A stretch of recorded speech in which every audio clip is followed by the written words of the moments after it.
Halo anak-anakku, selamat pagi dan berkah dalam. Salam sehat dan salam sejahtera bagi kita semua. Nah, anak-anakku, pada pelajaran hari ini kita masuk pada pelajaran 12 yang bertemakan tentang Yesus mewartakan dan memperjuangkan kerajaan Allah. Nah, sebelum kita memasuki pertemuan pada pagi hari ini, marilah kita buka dengan doa pembuka. Dalam nama Bapa dan Putra dan Roh Kudus. Amin. Allah Bapa yang Maha Murah dan Maha Baik, kami bersyukur kepadamu atas berkat dan pencurahan pada pagi hari ini. Ya Bapa, kami mohon bimbingan dan perlindunganmu dalam kegiatan pembelajaran jarak jauh pada pagi hari ini berjalan dengan lancar. Ya Bapa, semoga kami dapat memaknai arti dari Yesus mewartakan dan memperjuangkan kerajaan Allah. Semoga kedepannya kami juga dapat mewartakan dan memperjuangkan kerajaan Allah di tengah-tengah masyarakat maupun di gereja, demi Kristus Tuhan dan pengantara kami. Amin. Dalam nama Bapa dan Putra dan Roh Kudus. Nah, anak-anakku, dalam masyarakat kerap kita temui banyak calon pemimpin atau wakil rakyat di pemerintahan maupun legislatif yang pada saat berkampanye mempertunjukkan orasi yang luar biasa. Semangat mereka sangat berapi-api, janji-janji untuk mensejahterakan rakyat, untuk menegakkan keadilan, untuk menciptakan masyarakat yang toleran sangat luar biasa. Tetapi seiring perjalanan waktu, seringkali rakyat dikecewakan oleh mereka. Janji-janji yang pernah diucapkan itu tidak mereka buktikan sendiri. Setelah mereka benar-benar terpilih menjadi pemimpin atau wakil rakyat, mereka yang seharusnya memperjuangkan kesejahteraan rakyat banyak malah menyejahterakan diri sendiri, keluarganya, kelompoknya, atau partainya. Mereka yang seharusnya memperjuangkan dan menegakkan keadilan justru berbuat tidak adil. Mereka yang seharusnya memperjuangkan toleransi malah menjadi intoleran dan menjadi pemicu pertentangan antar masyarakat, antar golongan, dan antar agama. Masyarakat kecewa karena banyak pemimpin dan wakil rakyatnya bersikap NATO atau no action talk only, hanya bicara tanpa berbuat.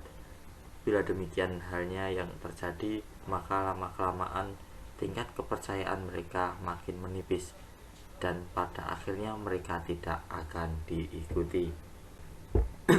Nah, kiasan atau perumpamaan sering dipergunakan hanya sebagai salah satu sarana penyampaian ajaran, nasihat, peneguhan, atau sindiran. Ketika disampaikan, orang yang mendengarnya bisa menafsirkan sendiri. Nah, anak-anakku, banyak perumpamaan yang Tuhan Yesus berikan kepada kita melalui bacaan Injil.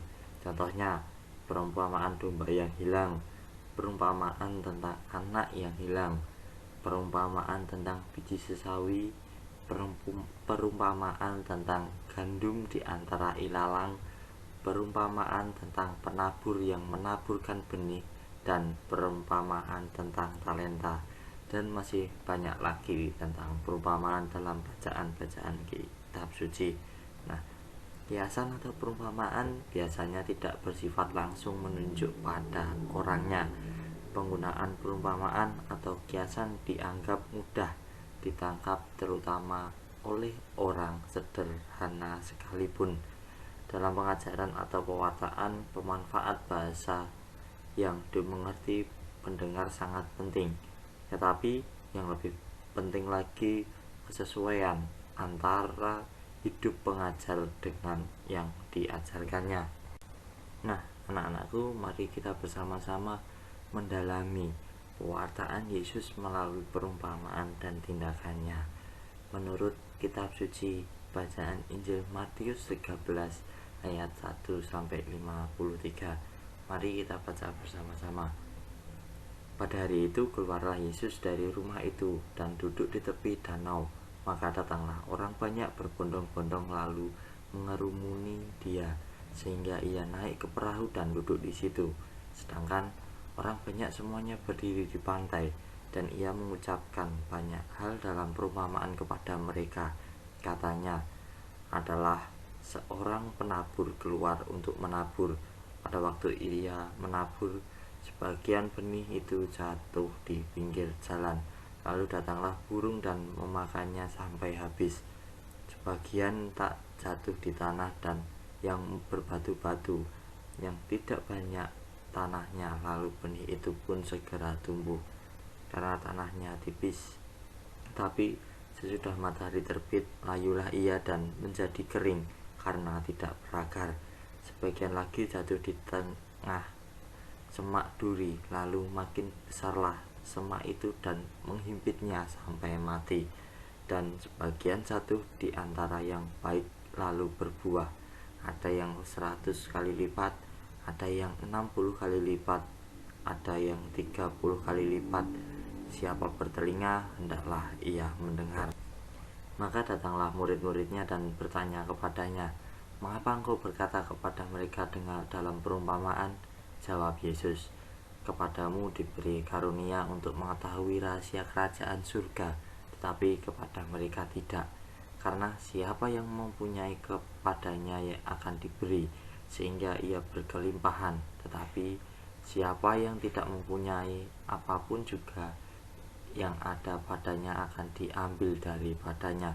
Itulah sebabnya aku berkata-kata dalam perumpamaan kepada mereka, karena sekalipun melihat, mereka tidak melihat, dan sekalipun mendengar, mereka tidak mendengar dan tidak mengerti.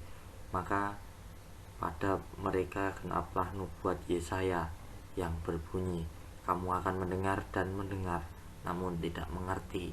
Kamu akan melihat dan melihat, namun tidak menangkap.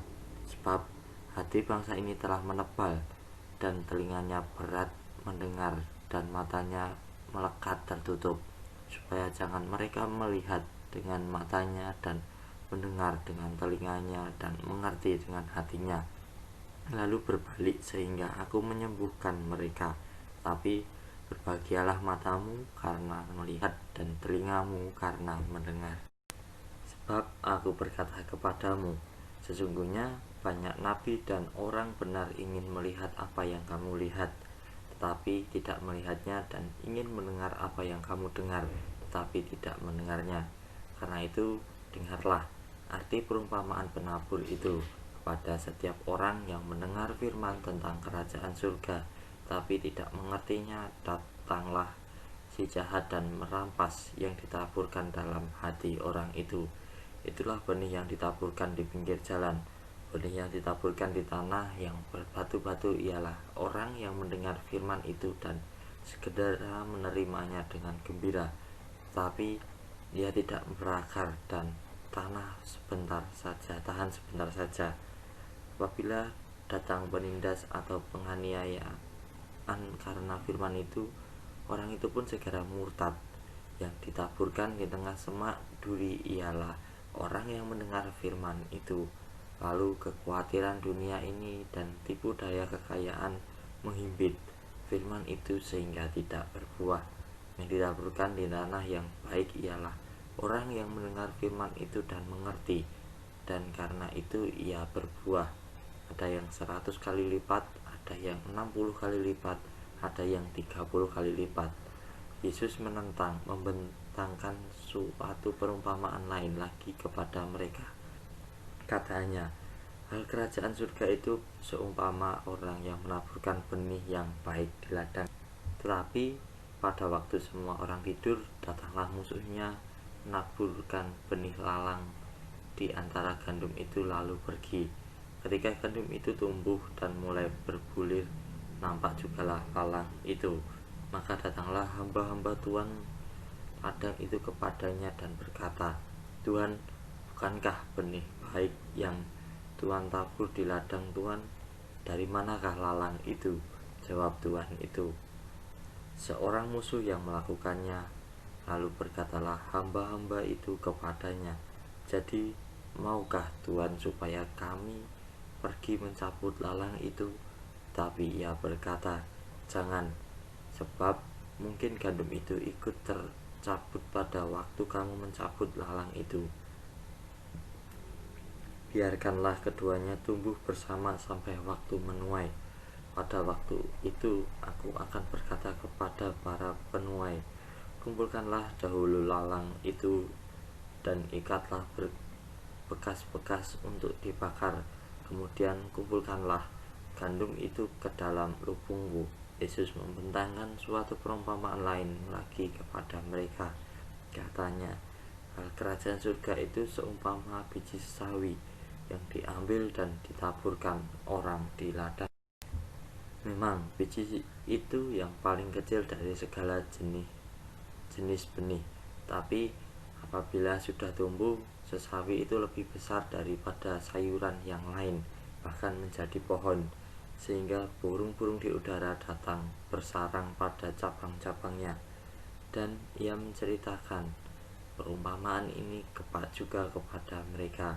Hal kerajaan surga itu seumpama ragi yang diambil seorang perumpamaannya dan diadukkan ke dalam tepung terigu 3 sukat sampai khamir seluruhnya. Semuanya itu disampaikan Yesus kepada orang banyak dalam perumpamaan, dan tanpa perumpamaan suatu pun tidak disampaikannya kepada mereka, supaya genaplah firman yang disampaikan oleh Nabi, aku membuka mulutku mengatakan perumpamaan, aku mengucapkan hal yang tersembunyi sejak dunia dijadikan. Maka Yesus pun meninggalkan orang banyak itu, lalu pulang. Murid-muridnya datang dan berkata kepadanya, jelaskanlah kepada kami perumpamaan tentang lalang di ladang itu. Ia menjawab, katanya, orang yang menaburkan benih baik ialah anak manusia, ladang ialah dunia. Benih yang baik itu anak-anak kerajaan, dan lalang anak-anak si jahat. Musuh yang menaburkan benih lalang ialah iblis. Waktu menuai ialah akhir zaman, dan para penuai itu malaikat. Maka seperti lalang itu dikumpulkan dan dibakar dalam api, demikian juga pada akhir zaman anak-anak manusia akan menyuruh malaikat-malaikatnya, dan mereka akan mengumpulkan segala sesuatu yang menyesatkan dan semua orang yang melakukan kejahatan dari dalam kerajaannya. Semuanya akan dicampakkan ke dalam dapur api. Di sanalah akan terdapat ratapan dan kertakan gigi. Pada waktu itulah orang-orang benar akan bercahaya seperti matahari dalam kerajaan Bapa mereka. Siapa bertelinga, hendaklah ia mendengar. Hal kerajaan surga itu seumpama harta yang terpendam di ladang, yang ditemukan orang lalu dipendamkannya lagi. Oleh sukacitanya pergilah ia menjual seluruh miliknya, lalu membeli ladang itu. Demikian pula hal kerajaan surga juga itu seumpama seorang pedagang yang mencari mutiara yang indah. Setelah ditemukannya mutiara yang sangat berharga, ia pun pergi menjual seluruh miliknya lalu membeli mutiara itu. Demikian pula halnya kerajaan surga itu seumpama pukat yang dilabuhkan di laut, lalu mengumpulkan berbagai jenis ikan.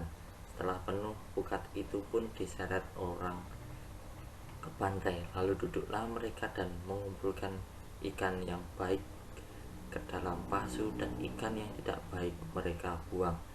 Demikianlah juga pada akhir zaman, malaikat-malaikat akan datang memisahkan orang jahat dari orang benar, lalu mencampakkan orang jahat ke dalam dapur api.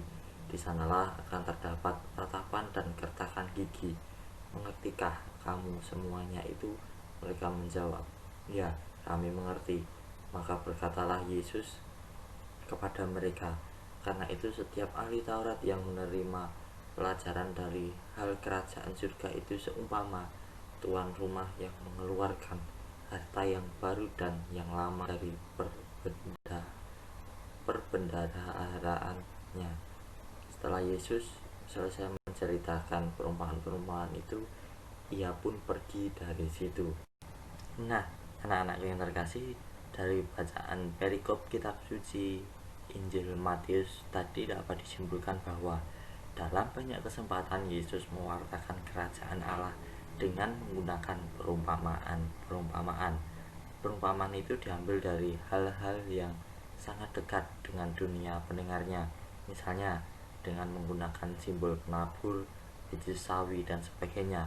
Sesungguhnya bila Yesus menyampaikan warta tentang kerajaan Allah, ia berharap agar siapapun yang mendengarnya dapat mengerti kehendak Allah yang tersembunyi di balik perumpamaan tersebut.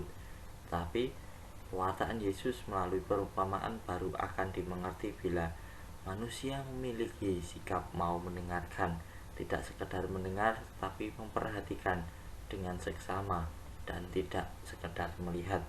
Hanya mereka yang memiliki keterbukaan hati bagi kehendak Allah yang dapat menemukan pesan tersembunyi dari perumpamaan tersebut. Perumpamaan penabur sudah dijelaskan Yesus dalam ayat 13-23. Melalui perumpamaan yang serupa pada ayat 24-30, Yesus hendak menegaskan bahwa perjuangan menegakkan kerajaan Allah bukanlah tindakan yang mudah. Perjuangan menegakkan kerajaan Allah kerap mendapatkan halangan dan rintangan, terutama dari kekuatan jahat atau musuh yang menentang kebaikan dan kebenaran. Tetapi Yesus menegaskan bahwa kita harus kuat sehingga mampu mengalahkan kekuatan jahat apapun dan dari siapapun. Perumpamaan biji sawi dan ragi hendak mengajarkan kepada kita bahwa kadang-kadang perjuangan menegakkan kerajaan Allah bisa dimulai dari hal-hal kecil, hal-hal yang nampak sepele, tetapi bila yang sederhana itu ditekuni dan dibiasakan akan mampu memberi dampak kebaikan yang lebih besar. Perumpamaan harta terpendam dan mutiara berharga hendak mengatakan bahwa bila mana kerajaan Allah itu sebagai sesuatu yang penting dan berharga, siapapun akan berusaha mencapainya, bahkan dengan berani berkorban, meninggalkan dan menjual miliknya yang selama ini dianggap. Nah, Yesus tidak memakai paksaan dan kekerasan dalam mewartakan kerajaan Allah.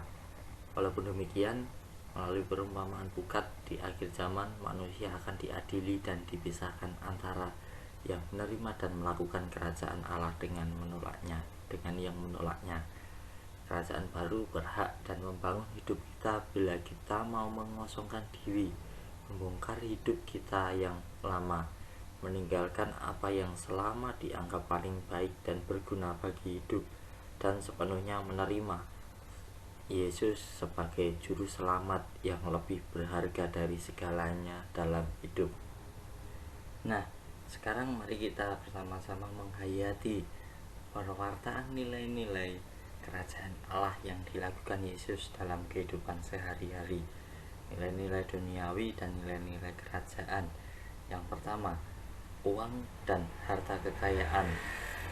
Siapa orangnya yang pada zaman kerajaan ini tidak membutuhkan uang dan harta? Bahkan ada sebagian orang berani mengorbankan kebenaran dengan keluarganya, tangganya, dan orang-orang yang dikasihinya demi mengejar uang. Mereka menggunakan seluruh waktunya, bahkan dengan menghalalkan segala cara untuk mengejar dan mengumpulkan uang dan harta kekayaan. Demi uang dan harta kekayaan, banyak orang lupa akan tugas mengembangkan imannya. Mereka lupa berdoa, mereka lupa berbagi, mereka lupa akan Tuhannya. Mereka menganggap seolah-olah uang dapat menjamin segalanya. Dalam Injil Markus 10 ayat 24-25, Yesus pernah memperingatkan orang yang hidupnya dikuasai nafsu akan uang dan harta kekayaan. Alangkah sukarnya orang beruang masuk ke dalam kerajaan Allah. Yesus mengulangi dan menegaskan sekali lagi, anak-anakku, alangkah sukarnya masuk ke dalam kerajaan Allah. Lebih mudah seekor unta melewati lubang jarum daripada seorang kaya masuk ke dalam kerajaan Allah. Uang dan harta kekayaan tentu saja perlu untuk hidup, tapi Yesus mengajak kita untuk tidak memperbudak uang dan harta kekayaan. Yang kedua, kekuasaan dan jabatan. Siapa orangnya? Pada zaman sekarang ini tidak tergiur dengan kekuasaan dan jabatan. Bahkan untuk memperolehnya banyak orang berani membayar mahal. Banyak orang meminta bantuan paranormal dan memenuhi berbagai syarat yang dimintanya.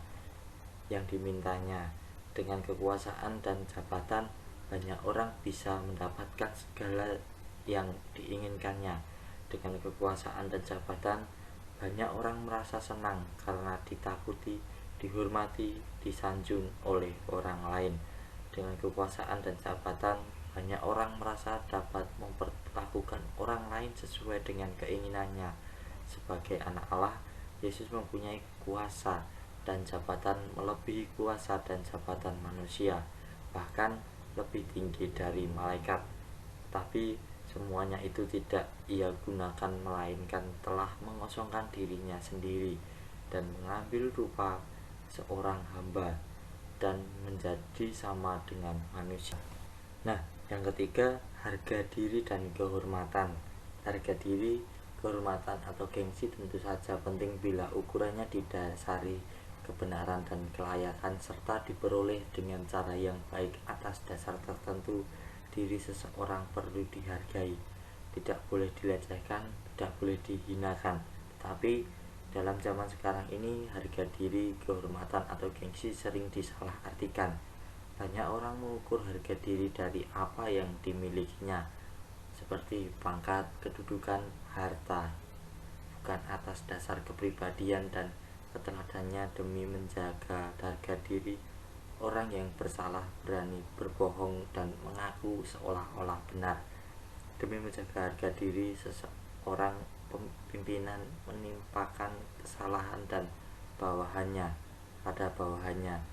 Demi menjaga harga diri, orang berani menjelekkan atau merendahkan orang lain agar seolah dirinya yang paling hebat. Dalam pewartaan tentang kerajaan Allah, Yesus telah mengingatkan, sesungguhnya jika kamu tidak terhormat dan menjadi seperti anak kecil ini, kamu tidak akan masuk ke dalam kerajaan surga. Harga diri seorang justru terletak pada kerendahan hatinya, yang mau bersikap seperti anak kecil, polos, jujur, bersahaja, tidak menutup-nutupi kekurangan dan tidak membohongi diri sendiri dan orang lain. Harga diri justru terletak pada kesediaan berdiri sama tinggi, duduk sama rendah dengan sesama, tetap hidup dalam kebersamaan tanpa sikap, tanpa merasa lebih baik atau lebih suci. Yesus menunjukkan hal tersebut saat ia makan bersama dengan orang berdosa, tetapi dengan Lewi, si pengikut cukai, dan menumpang di rumah Zakeus. Nah, dan yang terakhir adalah kasih. Kerajaan Allah ditandai dengan kasih antar manusia. Kasih yang tidak lagi dibatasi atas dasar kesamaan suku, agama, ras semata. Kasih yang diperjuangkan Yesus adalah kasih yang universal dan terbuka. Kasih yang juga tertuju pada orang-orang yang memusuhi, menganiaya, memfitnah atau menganiaya. Tetapi aku berkata kepadamu, kasihilah musuhmu dan berdoalah bagi mereka yang menganiaya kamu. Kasihilah musuhmu, berbuatlah baik kepada orang yang membenci kamu, mintalah berkat bagi orang yang mengutuk kamu, berdoalah untuk orang yang membenci kamu. Model kasih yang diperjuangkan Yesus itulah yang membuat komunitas kita berbeda. Dan jika kamu mengasihi orang yang mengasihi kamu, apakah jasamu? Karena orang-orang berdosa pun mengasihi juga orang-orang yang mengasihi mereka. Nah, anak-anakku, tadi kita sudah bersama-sama mempelajari tentang Yesus mewartakan dan memperjuangkan kerajaan Allah. Nah, untuk tugas pada kegiatan pada hari ini, silahkan temukan kutipan perumpamaan penabur, lalu jelaskan maknanya berkaitan dengan paham kerajaan Allah. Silahkan kerjakan, kemudian kirim di kelas. Baik anak-anakku yang terkasih, demikianlah pembahasan kita pada hari ini tentang Yesus mewartakan dan memperjuangkan kerajaan Allah. Semoga anak-anak dapat memaknai arti materi kita pada hari ini dan dapat kita terapkan dalam kehidupan sehari-hari, yaitu mewartakan dan memperjuangkan kerajaan Allah di tengah-tengah masyarakat maupun di sekitar gereja kita. Untuk menutup pertemuan kita pada hari ini, kita tutup dengan doa penutup. Dalam nama Bapa dan Putra dan Roh Kudus. Amin. Allah Bapa yang Maha Murah dan Maha Baik, kami ucap syukur kepadamu berkat dan pencurahan-Mu pada pagi hari ini. Ya Bapa, kami bersyukur karena pada kegiatan pembelajaran hari ini berjalan dengan lancar.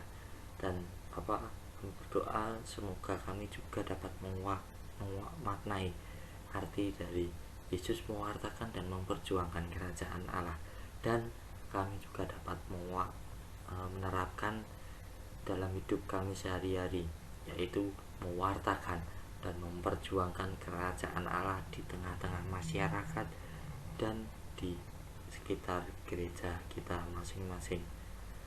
Demi Kristus Tuhan dan pengantara kami. Amin.